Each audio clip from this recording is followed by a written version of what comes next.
Hey now, who wants to be more influential? I know. You think you're influential. I got news for you. And my guest today has big news for you. You're not as influential as you think. But we're going to solve that problem. You see, you are in for a treat. This is going to be special. You're going to get the secrets to influencing your clients, to influencing perhaps your boss, and most importantly, to influence the people you care about most to do what's good for them. Join me today as I discuss influence, persuasion, and how to get things done through the magic of working with other people. My guest is Stacey Hanke, and you're going to want to hear what she has to say. Sit back and get ready. Actually, buckle your seatbelt because we're going to talk influence today with Stacey. Join me for this episode of The Inside BS Show. Stacey, welcome to the show. I can't wait to get my kids to do everything I tell them. How do we do that?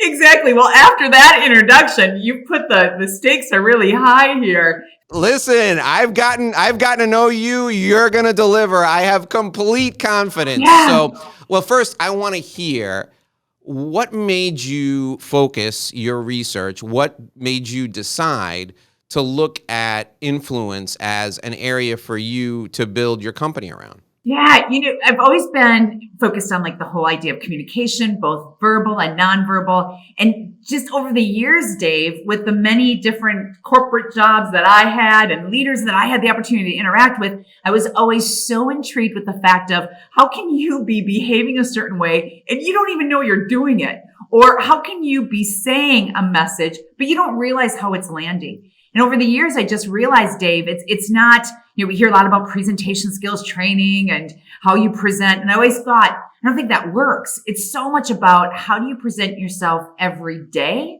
Is that consistent? And especially now in our world, whether it's virtual, hybrid, in person, if that's consistent, how you show up, how you stay showed up, and then that message, that experience to leave behind, that is influence.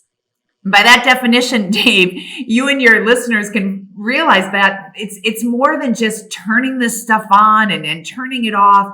It's the consistency of it. And that's what makes it hard, which is why I always throw out the comment that you did at the beginning of this.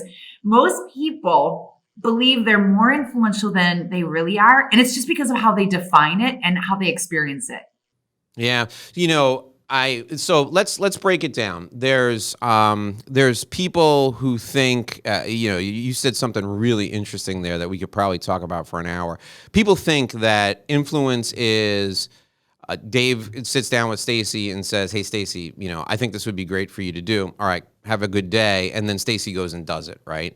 But that's not really what influence is. You mentioned consistency and connecting. And my entire career has been about convincing people that frequency of communication builds trust. So talk about the long game and the short game when it comes to influence, right? People who don't know you, like you, and trust you, they're probably not going to take your advice seriously, let alone allow you to influence them. And influence is receiver based. So talk about how, long game versus short game.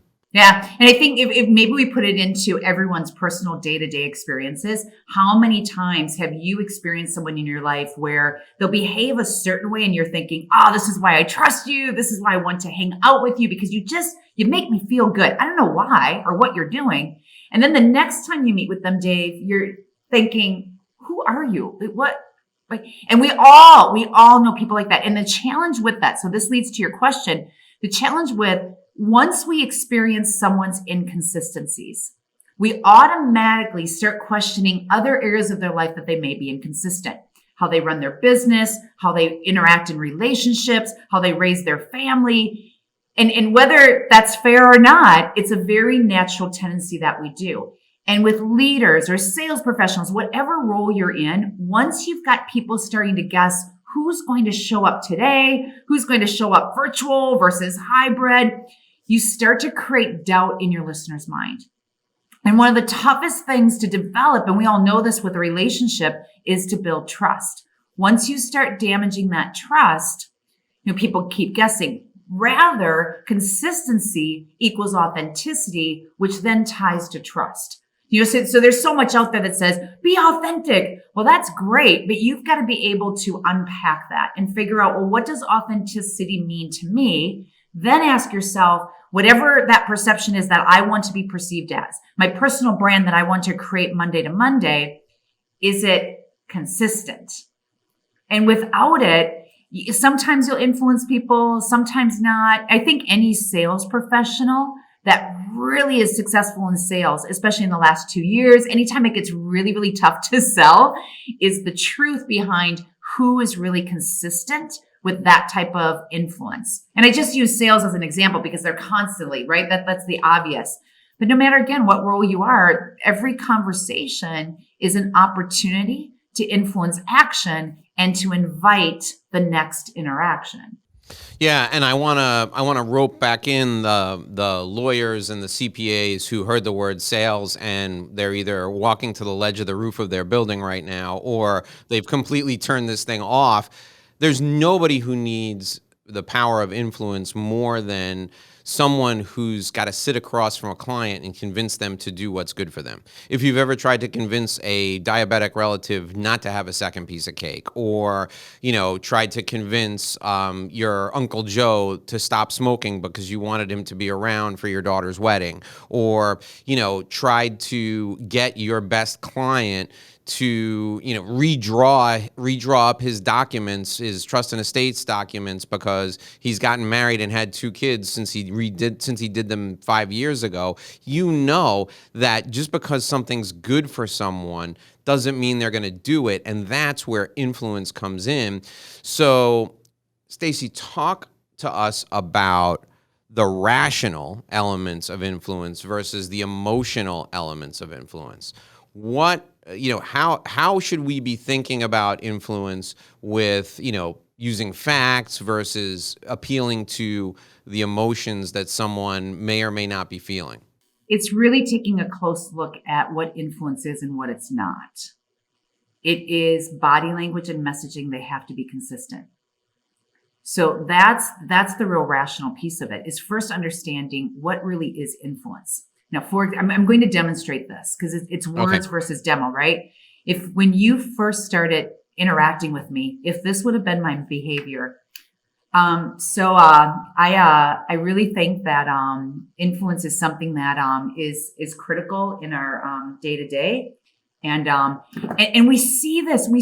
I don't care how much experience you've had in your world. What I've learned over my 20 years of doing this work is people don't realize that their behavior and their messaging have to relate in order for someone to first trust you, then listen, and then drive the action.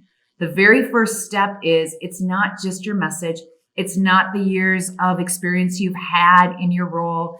It's not your credentials. I mean, Dave, I've worked with CEOs who their assistants are more influential than they are. Mm-hmm. And I think what happens when you've been in your industry for a number of years and you're really good at what you do, right? Who's going to tell you, wow, it takes you a long time to get to the point? It's tough to follow your conversation. And that's where I think people really need to look to the rational side of, first, what is the definition of it? And then how do you make sure that no matter what conversation you're having, the person you're trying to influence feels that. They can see that you're truly passionate around your message versus, here's why I think you should sign these documents. Yeah, I think that makes sense. I think that's great. Making sure your message and your delivery are completely congruent. Now, we both talked about the fact that people think they're more influential than they are at the outset of our time together. Why do we think what makes us think we're so, important to other people? Right. And please know, I'm not even important in my living room. Like, I'm not the most important person in my house. So why would I think I'm going to influence somebody on the street? No, seriously, why do we think that? And before I answer that question, please know that who's ever listening in right now, know that the work that my team and I do it's a very deep dive. It's working with, I don't know why I'm in Chicago, so Michael Jordan just kind of came to mind here. We work with the Michael Jordans who have been doing this for years, are already really good at what they do. And we come in and say, all right, we can get you to be even more influential. Why we think we're more influential than we really are. We go off of how we feel, Dave, versus what reality states. And if we're not regularly, frequently, like at least once a week, observing ourselves through the eyes and ears of our listeners, AKA recording ourselves. And you can just do it on your phone. A lot of, now being virtual for the last couple of years, you can see yourself here. It's still not the same as this. But if we're not experiencing ourselves through the eyes and ears of our listeners, what's happening is when we communicate, which is probably happening to you and I right now, this very moment, we go off of how we feel rather than what reality states. So that's number one. Number two, I tapped into it a little earlier, is how many times, Dave, for yourself, you've asked someone, maybe after a podcast, how did I do? When we ask that type of feedback, what do you often hear in response? Things you don't want to hear. Yeah. For sometimes, what do you think is more common for most?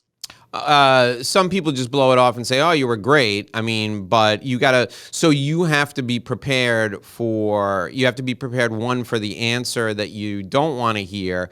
And candidly, my advice would be go for the stuff you don't want to hear, because you're right. You're going to get the surface cursory. Oh, it was great. You're going to be fine. It's terrific. Good. Nice job. That was great. And in some cases, they may be lying to you because they don't have the courage to really tell you what's happening.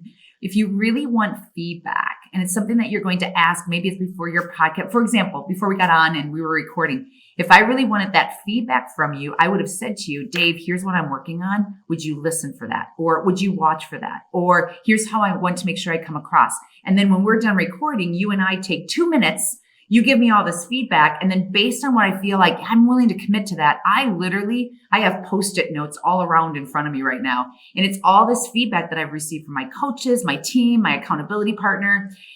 And as much as that is all, it's so common sense, Dave. I hear how common sense it is when it comes out of my mouth. It's not common practice, especially as we start to get comfortable in life and we're doing really good in our career, or we're getting a lot of good, nice job.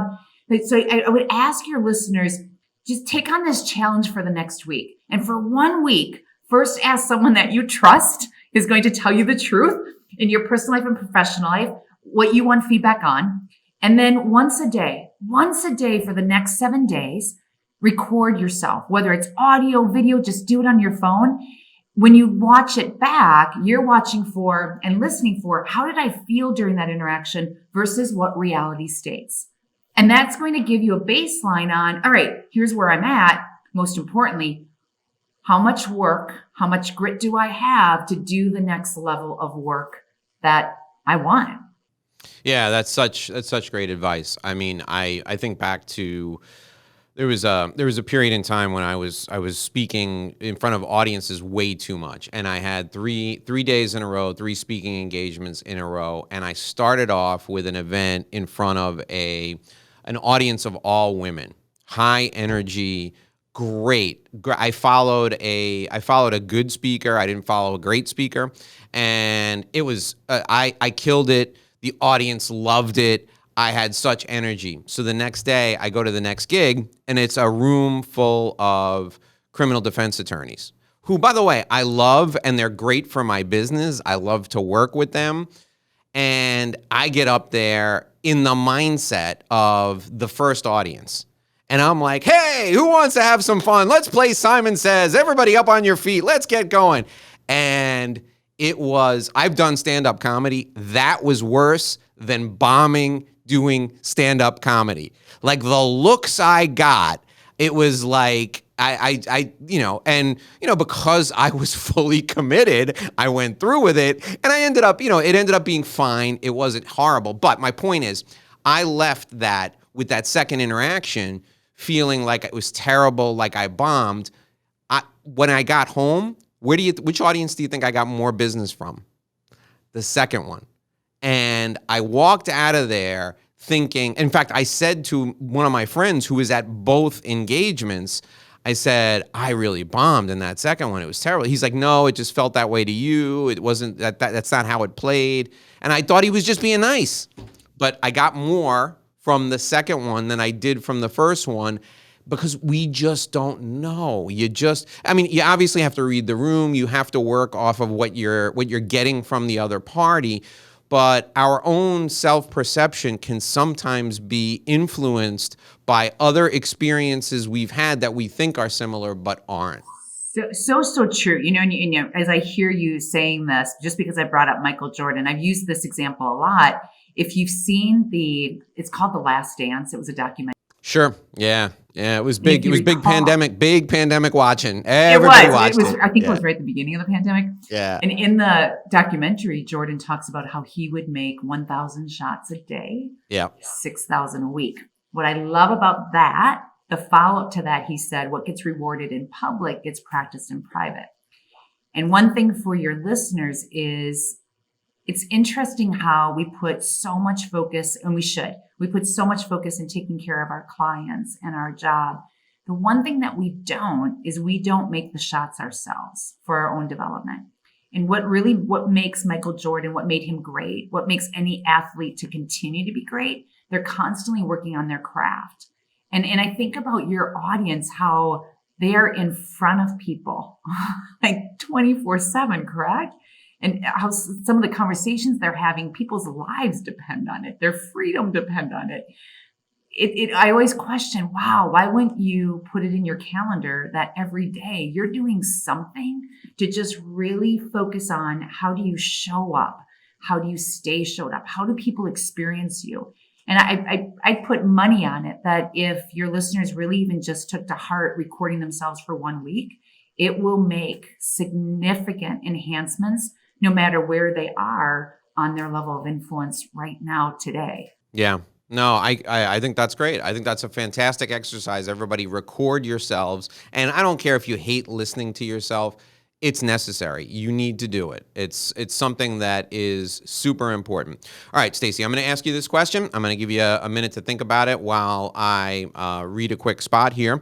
So, Stacey, if we're talking about influence and persuasion, where is the line between influence, persuasion, and manipulation? And does that line ever get blurred? And how do we make sure for ourselves that it doesn't get blurred? Take a minute and think about that. I'm going to tell people right now that we are brought to you by Sandrowski Corporate Advisors for over 35 years. Sandrowski Corporate Advisors has helped families of wealth and business owners save money on their taxes. Now, Sandrowski does the blocking and tackling of accounting. But if you already have an accountant, that's fine. Stay with your current accountant.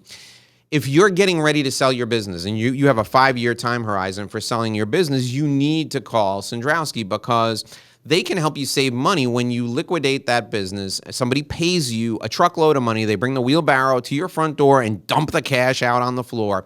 You don't want to pay taxes on all that. Sandrowski can help you. There's something called the Qualified Small Business Exemption. The Qualified Small Business Exemption. And the big four accounting firms, they don't focus on this. The Qualified Small Business Exemption is something that works in a handful of industries and has to be prepared for well in advance, at least 5 years in advance. So if you're looking to sell your business, the best time to call Sandrowski would have been when you formed your business. The second best time to call them is right now today. So reach out to them right now, 866-717-1607. Ask them about the Qualified Small Business Exemption, because they'll need to look at your organization, the structure of your business, and determine whether you qualify. If you don't, they'll help you restructure your business, and you'll save millions of dollars. Harry Sandrowski was just telling me last week that he helped someone save, get this, $10 million in taxes. The person sold their business for 40-something million, and they were able to save almost 80% on their tax bill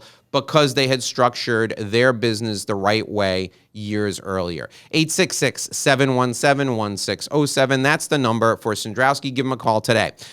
We're also brought to you by My Revenue Roadmap Guide. So if you need a business development guide, you're a professional, you need a guide that's going to help you leverage relationships and thought leadership to build your business, to build your practice, I want you to go to this website, revenueroadmapguide.com. Enter your contact info there. You can download the same business development plan I use with my clients. I'm using it right now with 60 some odd clients to help them build professional practices. RevenueRoadmapGuide.com. It is your business development plan. It will help you get on track. It will help you stay on track and hold yourself accountable. It's my gift to you for listening and watching the show. Our guest today is Stacey Hanke. She's a communications and influence expert. You can reach out to her at 773-209-5970, 773-209-5970. All right, Stacey. So I asked you a question before the break, and I want to know the difference between influence and manipulation and where the gray area is and how do we stay out of the gray area? It goes back to delivery. It's going to go back to delivery, whether or not you adapt your message on the fly, and the word choice, those three. So if you think about the adaptation, if we sound like the conversation is all about us, and how does it sound that way? I believe, I think, I hope. But be careful with the word hope, by the way, and where you use it. I hope everyone found this beneficial. And your listeners are thinking, what does she mean, hope? And the I, if we're always using I, Dave, we're never taking care of your listeners' why. What I mean by that is, why is this information important to them? Why should they care? Why is this conversation happening now? And really digging deep into that. So adaptation and word choice ties together. Manipulation is also, can't you tell when someone's not speaking from the heart? And you can tell because it's the body language, right? I mean, you can see watching me today is you'll see my eyebrows raise. I've got a lot of facial expressions. I have changes in my voice because I truly believe in what we do every day versus telling you what to do. And I believe you should do it this way. And it comes where that tone comes across really harsh. And when you don't speak from the heart and people can read through that, they're wondering, I don't trust you, which is now fine line manipulation, right?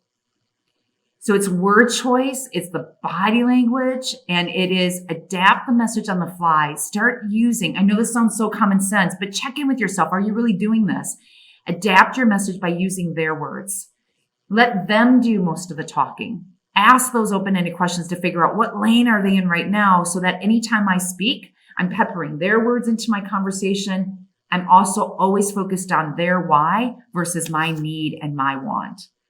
So, Stacey, how do we make sure that the ideas we're giving to our clients, they're adapted and internalized so that those ideas become the client's ideas? I don't care if I get the credit. I just want to get the result. And the way to get the result, the way to get the buy-in is to get the client to think it's their idea.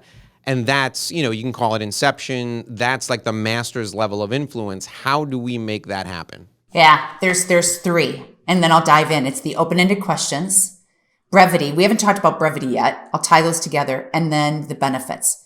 If your client, to get them to really feel like this was their idea, they've got to know that you heard them. Well, how do they know that? They know when you're quiet and you're actively listening. So that's the brevity. And they know because you're using their words. Well, the only way I can figure out where my client sits right this very moment, ask, what are your thoughts? What's been your experience with? What's your feedback around? After you ask that open-ended question, Dave, you learn to pause and outpause everyone. And I know this is another piece. It sounds common sense. The biggest mistake I see that we make is we lack brevity. And as you're pausing, you're listening to figure out, okay, what are they saying? What's really important to them? You're listening behind their words. Why are they saying what they're saying? Then you go on to the next step. You can adapt that message on the fly and tie it to the benefits. People want to know that they're heard. People want to know that you really understand where they sit right now and what are you recommending that's truly going to give them value. Because if the value is great enough to reduce my pain, I'm more likely to be influenced by what you say. So sometimes I really want to emphasize, Dave, brevity. There's something about the power of you and I in a conversation and we're not interrupting each other. I know this is kind of you're asking me all the questions, but even when you and I first started this conversation before we start recording, it was equal. And when we can just take a step back and let your client talk, you are going to discover probably so much more information about them that you didn't realize was there because the invitation never came to them. And I think you're spot on, and I love that advice. One of the things that I think is missing from a conversation, your point about listening is well taken. You listen to understand, you don't listen to reply, right? But I think the one thing that's really missing from a lot of conversations is just good old-fashioned curiosity. You can call it intellectual curiosity if it makes you feel better, but if you are not interested in the person who's sitting across the table from you, you shouldn't be in that conversation. Now, look, if you're at a cocktail party and your spouse dragged you there or your friends dragged you there, it's a different story. But in business, we get to choose who we sit across the table from. Surprise, clients just don't show up. You pick them. So if you pick this person, give them the deference of asking them, so what's your opinion on this? They tell you, well, why? Why do you feel that way? How did you form that opinion? Why is that important to you? Why is it important to your company? And if you actually achieve that, how will it change you, change your life, change your world?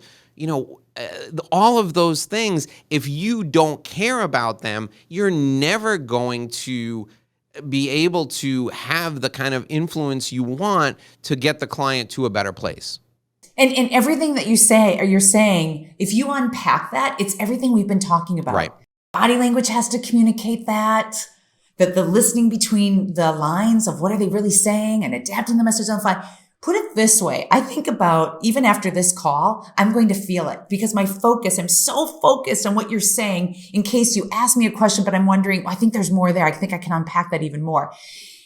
That's kind of the feeling I describe to people is after an interaction, you really should feel like, whoa. It's like, there's a comparison. It's like going to the gym. You haven't been to the gym in a while and you haven't done a sit-up in a while. Ugh. You do a couple of sit-ups the next day, your abs, they're going to be talking to you. The brain should be that same feeling of you really feel like, wow, I forgot about the kids in the background, the dog's off to my right. I forgot about what I'm going to have for dinner tonight. And you really sink in and say, this client chose to be here. So I'm going to make sure that at every conversation they have today, it's mine that is most memorable and has the greatest impact on them. All right, so Stacey, tell us what you and your team do to help people with this stuff. So how do you help them weaponize all this great information? I love the term weaponize. I just wanted to throw in weaponize into an influence conversation, right? How do we do that? So how do you help people do that? Yeah, we first increase the awareness, and we do that around a lot of videotaping and recordings, giving them a chance to see. I guess I should take a step back. We first always ask them, why are you doing this training with us? Why would you want to do this right now? Because we've got to figure out their why. And then what do you want to get? What is your communication style? From there, we know, okay, this is our baseline, but we have to let them see it. So the video recording is huge first. From there, think of like a golf lesson or a tennis lesson. We're working with someone who's a pro, who's been communicating for a very long time, like all of us have. And we'll just start unpack it. And we'll say, all right, swing the golf club a couple times, record it. And then we're going to take a look at what can you do based on your expectations of our training to get to the next level. So there's a lot of recording. The next step is after they see for themselves what's happening versus what they feel, then we start throwing out, all right, how are you going to hold yourself accountable? How are you going to take this concept of brevity and apply it in your day-to-day conversations? I am a big believer, Dave, that it's not about I come on this podcast with you and suddenly I talk a certain way. I mean, you're getting what you got before we even start recording. 100%. 100%. How I always do it, right? Yes. Because I learned early in my career, give you something real common sense. If you're using a lot of ums and ahs and so and to start your sentences, I can't use those words on the weekend and then suddenly come to work on Monday and be like, all right, no the entire week. It will never happen. And when we can teach our clients like an athlete practices, think about every interaction is an opportunity to practice. When you can go into that, right? You go into that mentality, suddenly you start making enhancements, whatever it is that client wants to improve. I always tease mentees when they want to work with me for a period of time. I had someone the other day say, can you guarantee it works? I said, of course I can. I go, it'll work. I can't guarantee you though that you're going to do the work. Then I joked with him, Dave. I said, here's the deal. I've got a really good track record. Don't be the first client to ruin it. Keep my track record. That's fantastic. I love that. I love that you turned it right back around on him. You know, I'm fascinated by people who look for a guarantee in professional services. Like, would you go to the gym and say to the trainer, "Hey, listen, I really don't want to do the sit-ups. I don't want to use any of the machines. In fact, I don't really even want to come here, but I'll pay you. Do you guarantee that if I give you $2,500, and you block off 10, 15 hours of your time a week, maybe I'll show up, maybe I won't. Do you guarantee that I'll get then?" And, the trainer's going to look at you and, pop you in the mouth maybe. But people are looking for guarantees from folks in professional services. When people ask me that, do you guarantee that this will work? I look at them and I go, I guarantee it works for me. I mean, because I know my ability to execute. So if you're prepared to do the work, it will work for you. But I can only guarantee my own performance. You should make a guarantee to yourself that you're going to do this. I am going to steal that analogy from you because I've used the analogy before, like the whole sports analogy just works well in our industry. I mean, if you've ever had to go through physical therapy for something, and I remember I've done my share of physical therapy due to sports injuries. And that was the first thing the therapist would always say. He said, we'll do everything we can during your 1 hour session. However, if you don't do the work outside of this physical therapy room, nothing will change. And that's truly our work. But here's where we back it up though, Dave. Because every interaction is an opportunity to practice, we really break it apart for individuals to say, all right, based on where you are right now with influence, where you want to go, here's what you can do every day if you choose to. That's not going to ask you to carve out 1 o'clock for an hour every Tuesday. It's not what it is. It's carve out the consciousness that every interaction you have in your personal life, your professional life, you could be practicing something about your communication, whether it's verbal or nonverbal. It's carving out that consciousness that I think people obviously forget about it. No pun intended. Yeah. No, listen, the gym is here. I'm here. The only thing that's missing is you doing the work. It's so Right. I remember back in the day, I was taking golf lessons and I went for my second golf lesson. The first thing the golf coach said to me, swing the club. And I did. He looks me dead in the eye, Dave. He says, you're never going to be a good golfer. I'm like, what do you mean? He said, you didn't practice, did you? I'm like, nope, I did. And it's those moments in your life where you're like, wow, okay, I get it.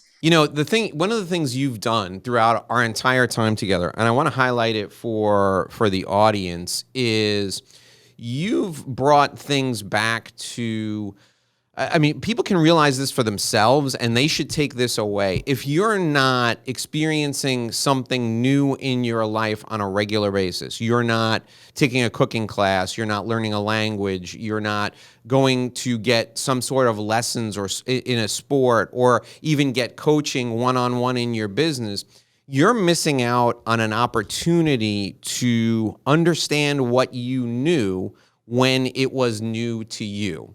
So, for example, in the field of influence and persuasion, Stacey may have opened your eyes today to a bunch of things that you were doing when you were your most influential. And she also may have opened your eyes to things that you weren't doing when you needed to be influential and it didn't work. And the reason that Stacey opened your eyes to it is she brought you back to the fundamentals, to the foundation, to the basics. Now, Stacey's a shortcut. She can help you, but you could have discovered this yourself. For example, if you took a language and you sat down and you learned the vocabulary in that first lesson, but then you didn't practice and you came back to that next lesson and the instructor said to you, I could tell you didn't practice. You don't know these words. Just like Stacey's golf coach said to her, you didn't practice. You're never going to be a good golfer.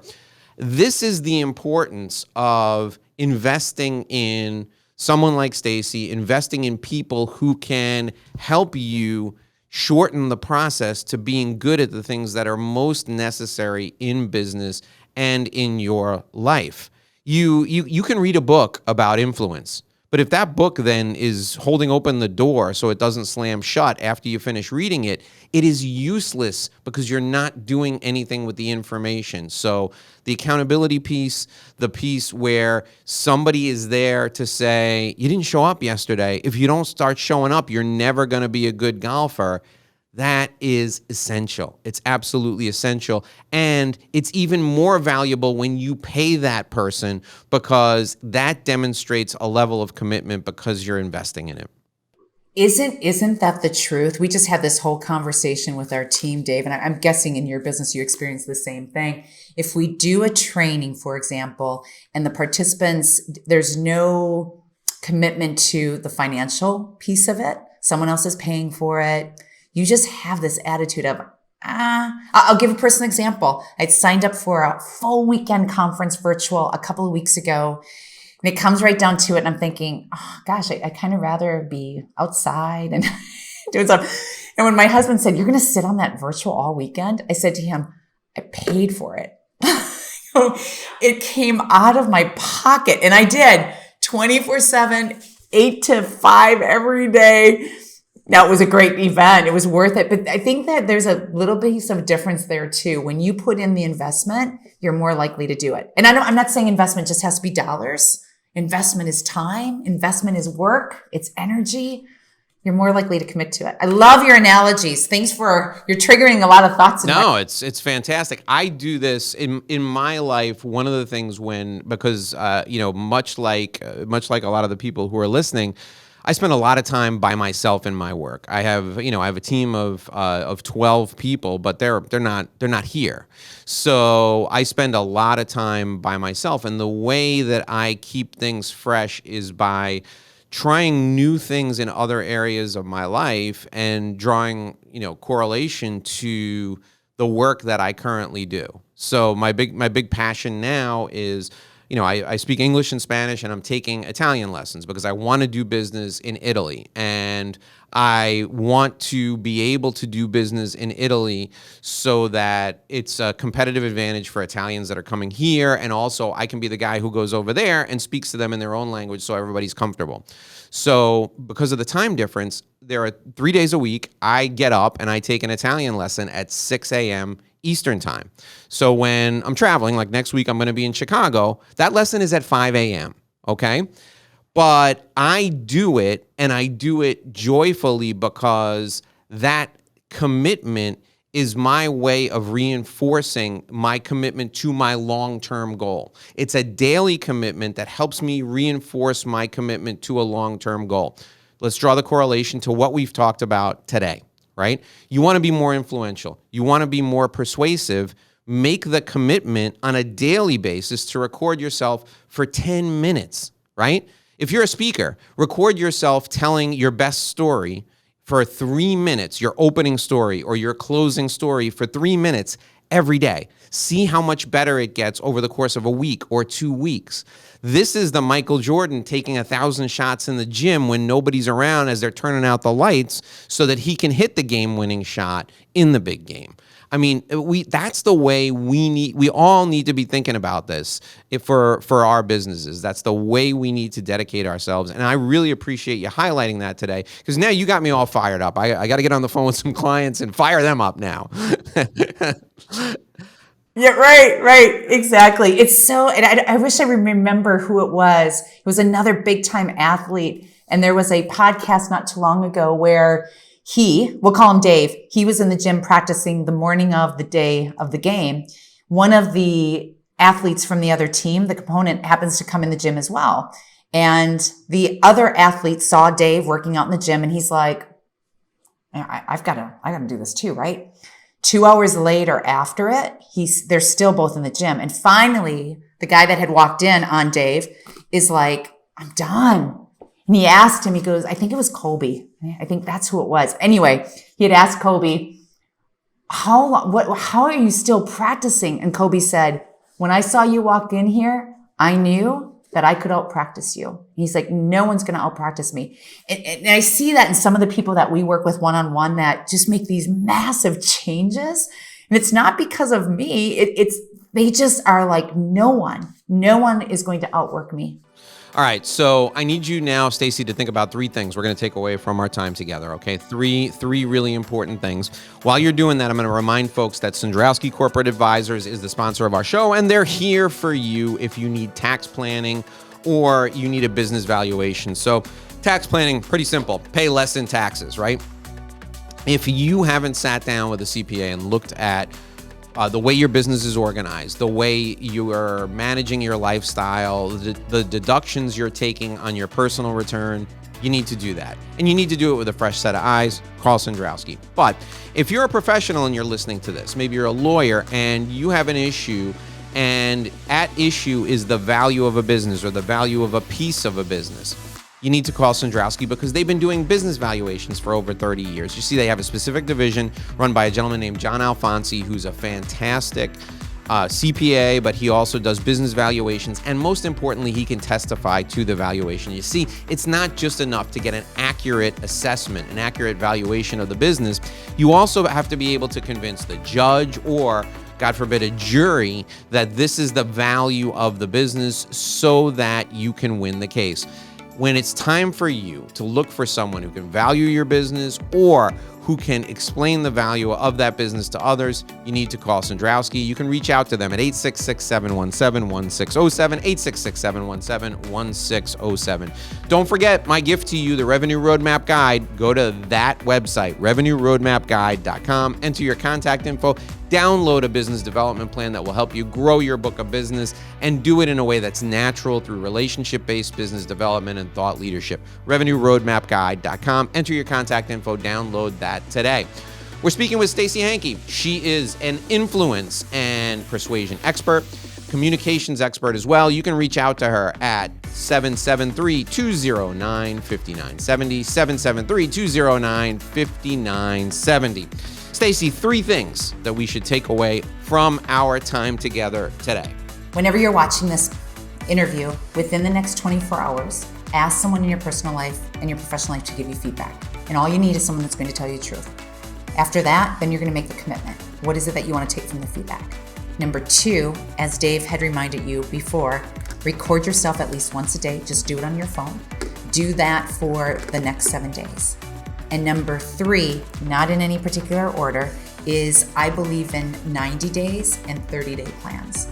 So if you're going to do all this work, at least have that goal. Think of like you're hiring a personal trainer. In 90 days, what do you want to accomplish with your communication? And then every 30 days, what do you need to do those 30 days to reach the 90? And before you know it, well, we're recording this on April 1st. You already have those 90 days. Yeah, that's great advice. That's awesome advice. Thank you. Life is gonna move on. As Ferris Bueller said, life moves pretty quick.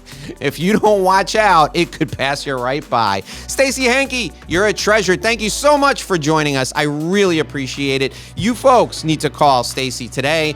Reach out to her at 773-209-5970, 773-209-5970. Stacey, thank you for joining us. Thank you for being my guest today. It was a pleasure having you. You're welcome. Thanks for trusting me with your viewers and your followers. Thanks. Alrighty, folks, that'll do it for this episode of the Inside BS Show. My name is Dave Lorenzo. If you tune back in tomorrow, you may see me step on my headphone line, pull the headphones out of the socket 3 different times, knock over a microphone, spill some water. Who knows what could happen? Join me back here again tomorrow for another episode of the Inside BS Show. Until then, here's hoping you make a great living and live a great life.